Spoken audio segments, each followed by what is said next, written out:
Trisha. Welcome back to our New York homestead. Today I'm going to be talking to you all about my vintage sewing machine.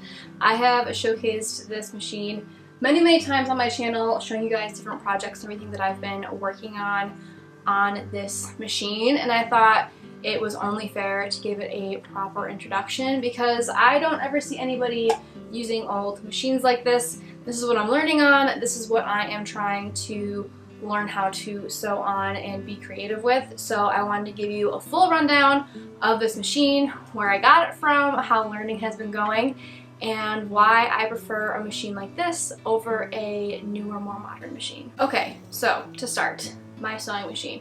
It is a Kenmore sewing machine. When I got my sewing machine, it did not come with any instructions or directions or anything like that.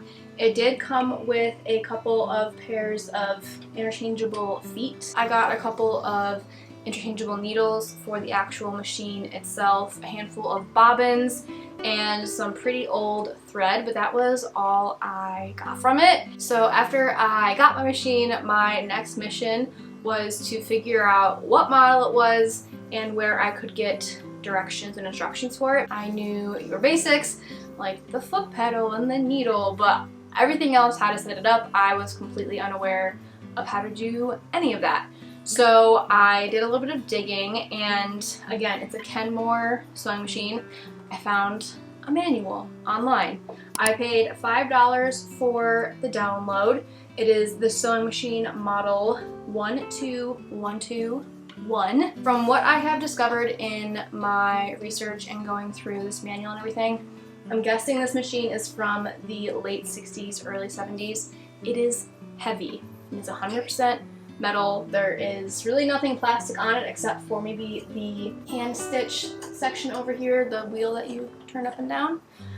Everything else is pretty metal and pretty substantial and pretty industrial, but that is perfect and just what I needed to learn how to sew on. So I have my instruction manual here. Like I said, I had to do some digging to find this. I found it online. It was a $5 download, and then I just sent the whole PDF to my local post office, and they will print and bind things for you there, if you didn't know. So I printed it there, I got it bound there. I think that cost me like 10 bucks. So I paid like $15 for the manual and then the binding and everything, but now I have it. So I've referenced this so many times, especially when it comes to setting everything up, because I really had no idea where to start, but instruction manuals help every single time. Once I got my manual and everything all figured out, I then needed to make sure it actually worked. I had no idea. I found it on Facebook Marketplace, not even Marketplace, it was one of those buy nothing, sell nothing groups where you post stuff for free and you can get stuff for free. And this was posted and I was like, yeah, I'll give it a shot, I'll try it out. But the listing didn't say if it worked. So that was my next mission, was to figure out if it worked. It still had the original light fixture feature on the inside. I did get that replaced on Amazon. I bought a 2-pack of LEDs, screwed those in, changed that up, and that worked great. I then also found just some sewing machine like oil and lubricant and put that inside the metal mechanisms inside the machine. Again, everything is metal, so I wanted to make sure everything had some good lubrication before I fired it up and got it going. Once I did those things, she went and she ran, and she works great. It works wonderfully. I could not be more happy and more pleased with just the way something that was built to last still lasts, even now, you know, probably well over 50 years later. It's still working and operating exactly the way it was intended to. In my little direction pamphlets here, it tells me how to do everything from sewing buttons to stitching different patterns.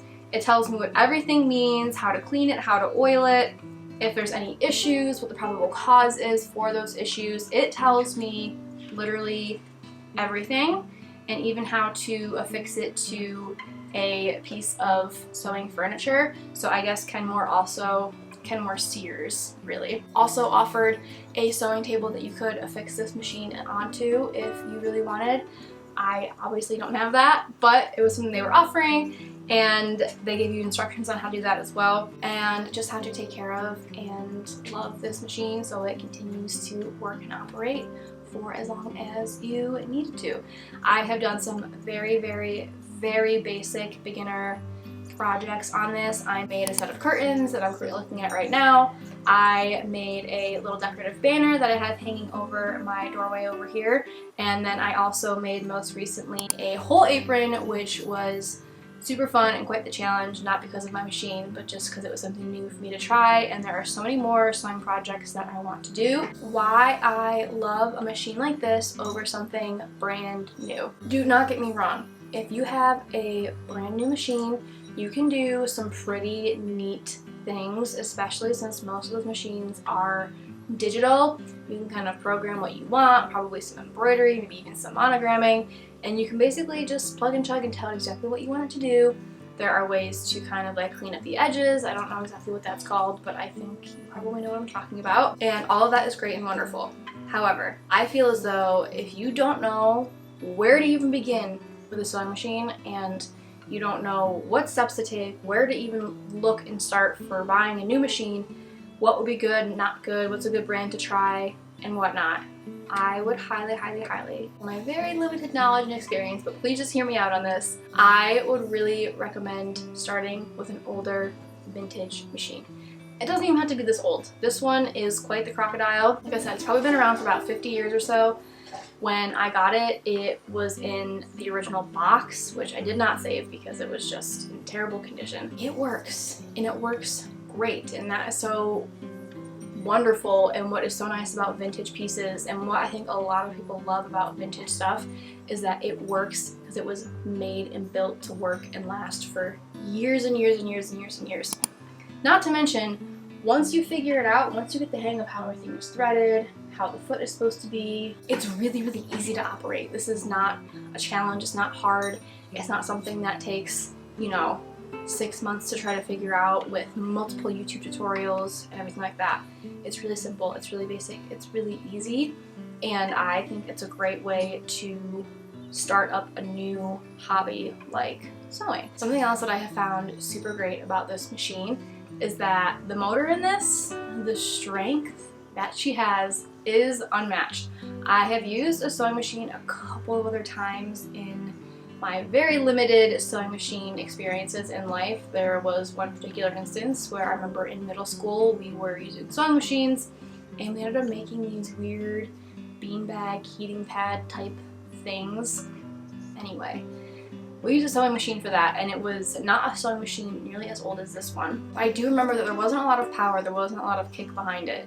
This, when you hit the pedal all the way to the ground, she goes, and she goes fast, and there is nothing stopping her. She can really go. Her motor, her power, her internal bits are also working great, and I wouldn't change it for anything, honestly. Not to mention, too, with something as old as this and being as simplistic as this, you are not going to have the issues that you typically would have, I think, with a more modern digital sewing machine. Obviously, right? There's no numbers on here, there's no special buttons, anything like that. It's very, very simple, very easy to look at, very easy to read, and that's also something that as a person such as myself who learns and understands things very visually, is really nice to have something simple, because in my brain, the way things operate, it's easier when there is an A, B, C, a 1, 2, 3, just like a simple layout of how things are supposed to go, and that is how a machine like this operates. And that is all I have for my wonderful, wonderful vintage sewing machine. Leave me a comment down below if I should name her. I'm really bad about naming things. I have a sourdough starter that I haven't named. I have my sewing machine, obviously, that I have not named, but if you think that there's a good name for this sewing machine, please leave it down below in the comments. I would really appreciate it. I hope you enjoyed today's video and hearing a little bit about my vintage sewing machine and where I got it from. Also, I wanted to mention, I do have a case. I don't know if I've shown that before or not on this channel. I don't think I have, but I do have a case for it.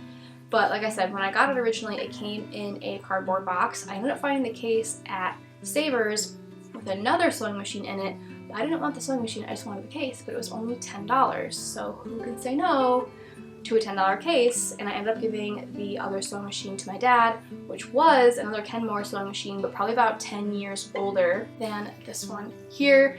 But it is just so fun that I was able to share that with my dad, and he's used that for a handful of different projects, including making some arm covers for a couch and a chair that they have at their house. So it's just nice to continue to share that and spread that with my family, and again, using something vintage just makes it a little bit easier to learn and understand.